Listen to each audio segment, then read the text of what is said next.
साताऱ्याची मानसिकता वेगळी आहे, इथली संस्कृती वेगळी आहे आणि म्हणून मी आज जास्त काय बोलत नाही. योग्य वेळी मी सगळं बोलेन, कारण मला आपल्याला माहित आहे हा एकनाथ शिंदे साताऱ्याचा सुपुत्र आहे. स्वभावाला रोकटोक आहे, हिशोबाला चोख आहे.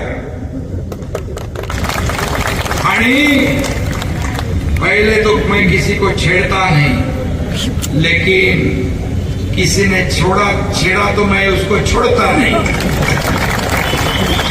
हा माझा स्वभाव आहे. मी कोणाच्या आडव्यात जात कधी मी माझं काम करत असतो. मी कधी चुकीचं काम कधी डोक्यात विचारत आणत नाही. ह्याचं हे करा, त्याचं ते करा, अमक करा, तमक कधी नाही. मी पॉझिटिव्ह, प्रॅक्टिकल आणि कन्स्ट्रक्टिव्ह काम करत असतो.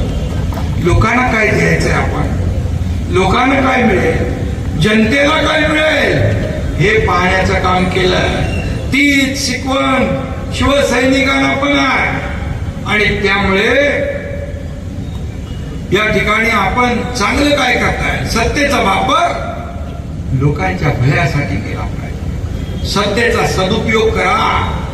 सत्ता येते, सत्ता जाते, परंतु जेव्हा सत्ता असते ती लोकांच्या भल्यासाठीच वापरली पाहिजे.